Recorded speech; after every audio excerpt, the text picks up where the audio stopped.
आज के दौर में अनिरुद्ध आचार्य जी का नाम हर किसी के हृदय में एक विशेष स्थान बना चुका है। उनके विचारों और उपदेशों को आजकल हर घर में सुना जा सकता है, चाहे वह घर हो या मंदिर। लोग उनके द्वारा दिए गए धार्मिक और आध्यात्मिक संदेशों को अत्यंत श्रद्धा भाव से ग्रहण करते हैं। अनिरुद्ध आचार्य जी की कथाएं, उनके जीवन के प्रेरक प्रसंग और उनकी शिक्षाएं लोगों के जीवन को सकारात्मक रूप से प्रभावित करने में सहायक सिद्ध होती हैं। हाल ही में एक खबर सामने आई कि बॉलीवुड के महानायक अमिताभ बच्चन गौरी गोपाल आश्रम पहुंचे, जहां वे भावुक होकर रो पड़े। यह आश्रम, जो श्री अनिरुद्ध आचार्य जी के निर्देशन में संचालित होता है, एक ऐसा स्थान है जहां लोग अपनी जीवन की समस्याओं का हल खोजने और आत्मिक शांति प्राप्त करने के लिए आते हैं। यह स्थान न केवल भक्ति का केंद्र है, बल्कि यहाँ व्यक्ति जीवन की वास्तविकता और दिव्यता को अनुभव कर सकता है। गौरी गोपाल आश्रम में आयोजित धार्मिक कार्यक्रम और साधना सत्र हर व्यक्ति को नई दिशा और ऊर्जा प्रदान करते हैं। यहाँ आने वाले श्रद्धालु आंतरिक शांति, सद्गुण और सच्चे प्रेम की खोज में रहते हैं, और यह आश्रम उनकी आध्यात्मिक यात्रा को सहज व प्रभावी बनाता है। इस पवित्र स्थान का वातावरण और यहाँ का दिव्य मार्गदर्शन किसी भी व्यक्ति को गहराई से प्रभावित कर सकता है। यहाँ की शांति और समर्पण का अनुभव जीवन को एक नया दृष्टिकोण प्रदान करता है।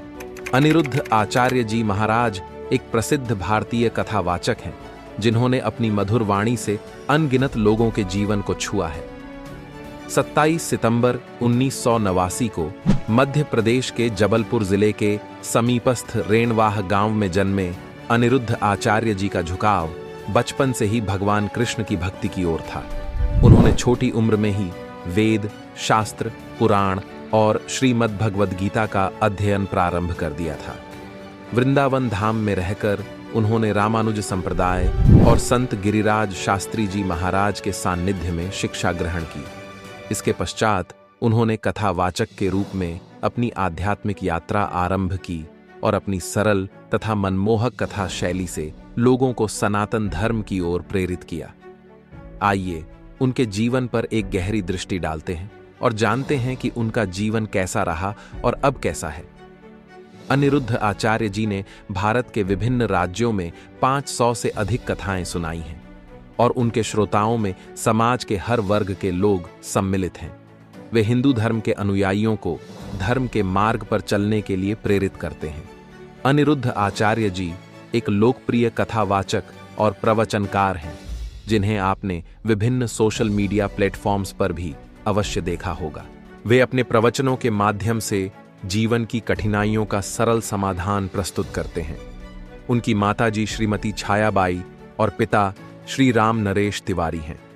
अनिरुद्ध आचार्य जी का विवाह हो चुका है और उनके 2 बच्चे भी हैं। हालांकि उनकी पत्नी और बच्चों के नाम सार्वजनिक रूप से उपलब्ध नहीं है। उनका जीवन प्रारंभिक दौर में संघर्षों और कठिनाइयों से भरा रहा। उन्होंने अत्यंत गरीबी में अपना बचपन व्यतीत किया और केवल 5वीं कक्षा तक ही औपचारिक शिक्षा प्राप्त कर सके। लेकिन इस आर्थिक कठिनाई के बावजूद उनका मन हमेशा आध्यात्म और धार्मिकता की ओर आकृष्ट रहा। इसके पश्चात उन्होंने वृंदावन जाकर संत गिरिराज शास्त्री जी महाराज से दीक्षा ग्रहण की और वेद, उपनिषद तथा अन्य सनातन ग्रंथों का गहन अध्ययन किया। यहीं से उनकी आध्यात्मिक यात्रा का आरंभ हुआ और वे धीरे धीरे एक प्रतिष्ठित भक्ति गुरु के रूप में स्थापित हुए। अनिरुद्ध आचार्य जी ने भक्ति गायन और कथावाचन के माध्यम से अपने करियर की शुरुआत की। उनके प्रवचन सरल और सुगम होते हैं, जिससे लोग उन्हें अत्यंत पसंद करते हैं। वे अपनी कथाओं में भक्ति और आध्यात्मिकता के गूढ़ रहस्यों को अत्यंत सहज भाषा में समझाते हैं। आज वे YouTube और विभिन्न टीवी चैनलों पर श्रीमद् भागवत कथा का प्रवचन करते हैं, और जहां भी वे कथा सुनाने जाते हैं, वहां हजारों की संख्या में श्रद्धालु एकत्रित होते हैं। कई भक्तगण कथा स्थल तक पहुंचने के लिए घंटों पहले से प्रतीक्षा करते हैं, ताकि वे कथा में सम्मिलित हो सकें। इसके साथ ही अनिरुद्ध आचार्य जी ने समाज सेवा के क्षेत्र में भी कई महत्वपूर्ण कार्य किए हैं। उन्होंने गौरी गोपाल वृद्धाश्रम की स्थापना की, जहां असहाय वृद्ध महिलाएं और अनाथ बच्चे रहते हैं। इस आश्रम का संपूर्ण खर्च वे स्वयं वहन करते हैं। इसके अतिरिक्त उन्होंने एक मुफ्त रसोई का भी संचालन किया है, जहां किसी भी व्यक्ति को बिना किसी शुल्क के पौष्टिक भोजन प्राप्त होता है। उन्होंने गौशाला की स्थापना भी की है, जहां गायों की देखभाल और सेवा की जाती है। इन सभी समाज सेवी कार्यों के माध्यम से अनिरुद्ध आचार्य जी ने न केवल धार्मिक क्षेत्र में बल्कि समाज सेवा में भी अपना महत्वपूर्ण योगदान दिया है। उनकी प्रतिष्ठा समाज में अत्यंत सकारात्मक बनी हुई है।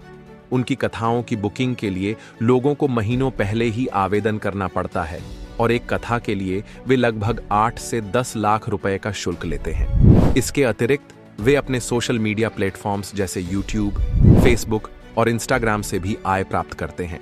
उनकी अनुमानित नेटवर्थ लगभग 5 करोड़ रुपए आंकी जाती है, परंतु उन्होंने अपनी कमाई का अधिकांश भाग वृद्धाश्रम, गौशाला और मुफ्त रसोई जैसे समाज सेवी कार्यों में समर्पित कर दिया है। अनिरुद्ध आचार्य जी महाराज का जीवन एक प्रेरणा स्रोत है, जो यह दर्शाता है कि यदि मन में सच्ची श्रद्धा और सेवा का भाव हो तो किसी भी कठिन परिस्थिति में सफलता प्राप्त की जा सकती है।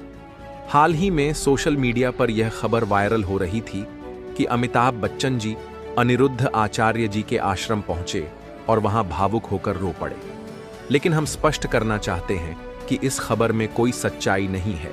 लोग अपनी समस्याओं का समाधान प्राप्त करने के लिए अनिरुद्ध आचार्य जी के पास आते हैं, लेकिन अमिताभ बच्चन जी के आश्रम पहुंचने और रोने की बात पूर्णतः निराधार है। गलत जानकारी फैलाना अनुचित है और इसे सत्य के रूप में नहीं स्वीकार किया जाना चाहिए। अब इस विषय पर आपकी क्या राय है? कृपया कमेंट में अवश्य बताएं। यदि यह वीडियो आपको पसंद आया हो तो इसे लाइक करें, शेयर करें और चैनल को सब्सक्राइब करें।